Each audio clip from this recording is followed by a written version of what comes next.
Hi everyone, welcome back to the channel, and I'm finally getting back to some war vids. I know we're on about War 11 at the moment, but I want to go back and go through my entire season. I did do War 1, I'll leave a link for that in the description just so you know how that one went. And yeah, we're going to be heading on with all of the wars. I'll be trying to get these done throughout the rest of, what's little left of this season, and then throughout off-season. I won't be including any of the results because at this point it doesn't really matter too much, but if you do want to see how we did through the season, I know that TJ, Simula and DLL amongst others have been doing war vids, so definitely check them out for results. But anyway, on with this war. Today we have Capsam, Chee'ilth and Odin for some pre-fights. You will be seeing a lot of Chee'ilth throughout this season.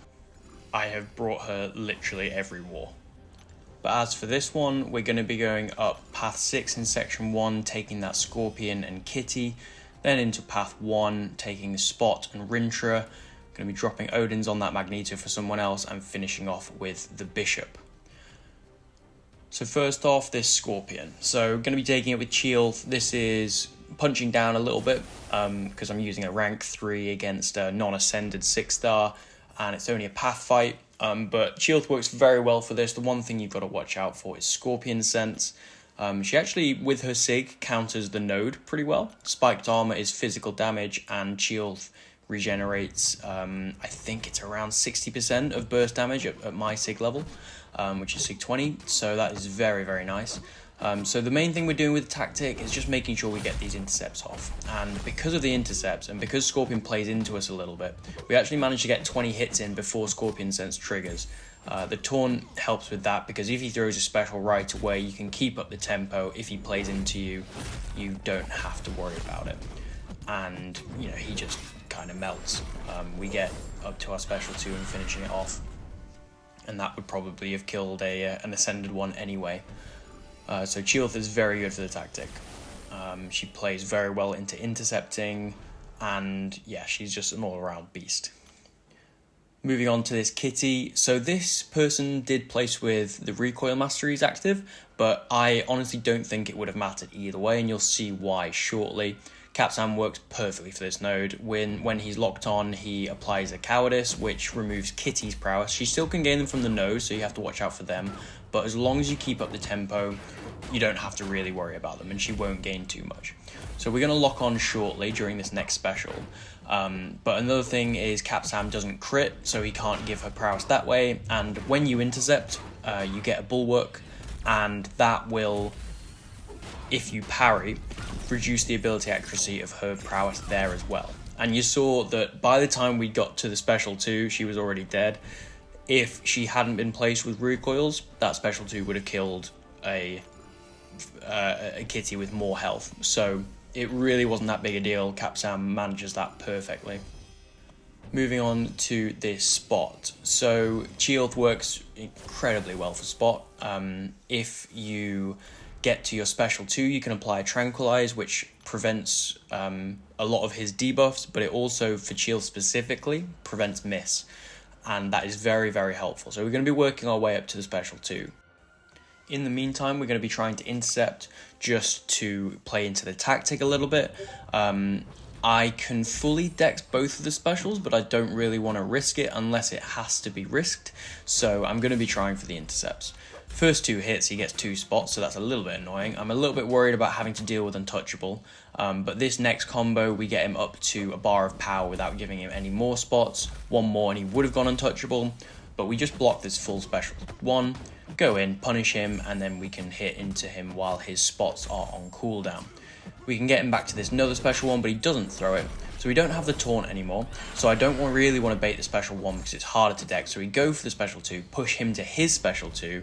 We've got the Tranquilize up, so now that he throws this and goes up to 6 spots, it doesn't matter.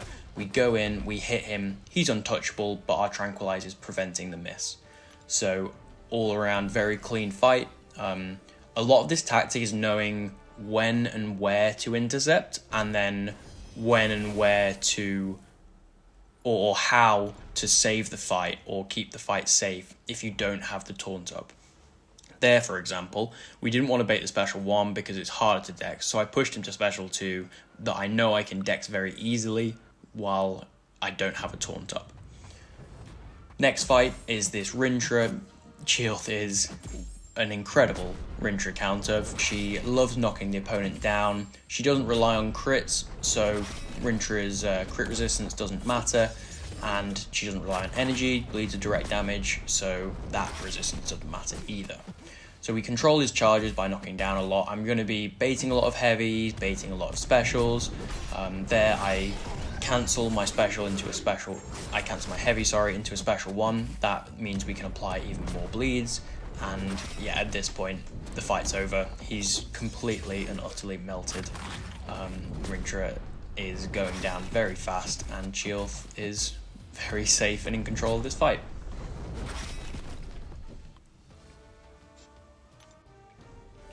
And the last fight here is we're going to be going for this bishop on the power efficiency node with Capsam. Capsam is probably the perfect counter for this node. He counters miss during his lock on. He doesn't do any energy damage, and he's tech, so he won't give bishop any prowess. And yeah, because he's tactic, he also counters power efficiency this season, and for the next season. So when you intercept, you apply the taunt, and when an opponent throws a special while taunted, they'll drain the rest of their power. This node's a little bit difficult to get that intercept with. Not difficult, but I don't really want to be going for it. You see at the start of the fight here, we're not going for the intercept because I don't want to be pushing bishop to special 2 while he's taunted. It means, obviously, he's more likely to throw a special 1, and we don't want that because it just wastes time.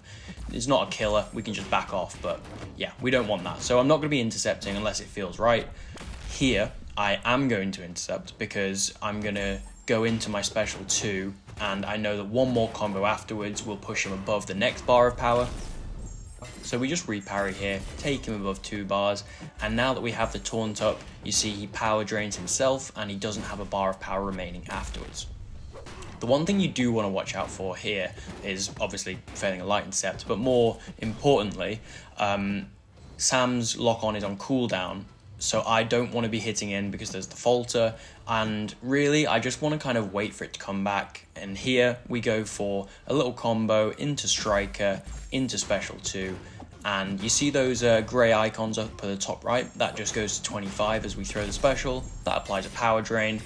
Now the fight is completely in our control. I'm just going to combo, special, do whatever I want. I'm going to push him to special 3 because he's going to power drain back down afterwards. And yeah, we can just close out the fight pretty quickly. And this was a rank 3 bishop. This is my rank 3 Capsam. So not punching up or punching down. And that's a 1 minute 20 fight for a champion who everyone says has bad damage. And that was 500k health. It's a mini, it's a decently sized health pool, and Sam just managed it absolutely fine. He's not got incredible damage, he's not going to blow your mind, but he's got enough damage, that's how I'd describe it. And I use him a fair bit more this season, and he's impressed me every time I use him. No regrets at all with that rank up. But yeah, that's this war. Keep an eye out for the rest of them. I'm going to try and get them out as often as possible. I had a lot of really fun fights and really fun wars this season. It's probably my favourite tactic ever. I know that's probably a bit of an unpopular opinion at the moment, but I love every bit of it. I'm going to be trying to share my tips, my experiences, and guidance on how to play it best, and hopefully over the off season and into next season it'll help some of you guys. So yeah, leave any comments or feedback that you fancy, and yeah, we'll see you in the next one. Thanks very much for watching. Catch you later. Cheers.